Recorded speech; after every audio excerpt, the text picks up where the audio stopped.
Սաղմոս 9-րդ. Շնորհակալություն Աստծո արդարության համար։ Ես պիտի փառաբանեմ քեզ, Տեր իմ, ամբողջ սրտով, պիտի հռչակեմ քո բոլոր սքանչելիքները, պիտի ուրախ լինեմ ու ցնցամ քեզանով, պիտի սաղմոս երգեմ քո անվանը, ով բարձրյալ։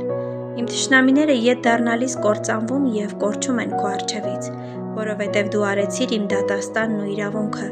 դու նստեցիր աթոռի վրա, ով արդար դատավոր։ Դու սաստեցիր հեթանոսներին և կորցրիր ամբարիշտին, նրանց անունը ջնջեցիր հավիտյանս հավիտենից։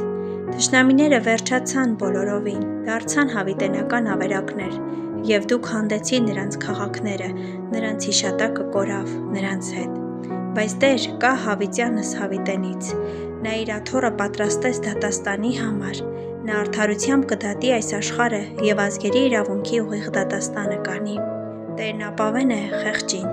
ապավեն նեղության ժամանակներում, և քեզ պիտի հուսան քո անունը ճանաչողները, որովհետև դու չես լքում քեզ փնտրողներին, Տեր։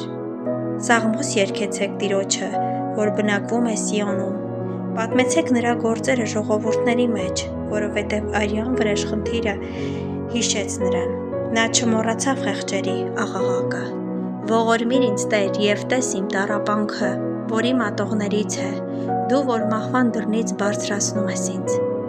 որպեսզի Սիոնի աղջկա դռների մեջ պատմեմ քո բոլոր օրհնությունները և քո փրկությամբ ցնցեմ։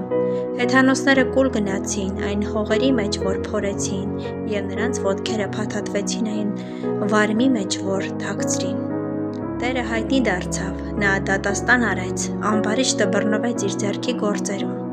Ամբարիշտները պիտի ետ դառնան դժոխք, և բոլոր ազգերը, որ մոռանում են Աստծուն,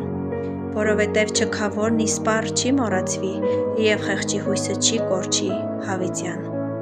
Վեր կաց Տեր, և թող չզորանա մարդը, թող հեթանոսները դատվեն քո առաջ։ Տեր, ահ ու վախ տիր նրանց մեջ, թող հեթանոսներն իմանան, որ մարդիկ են։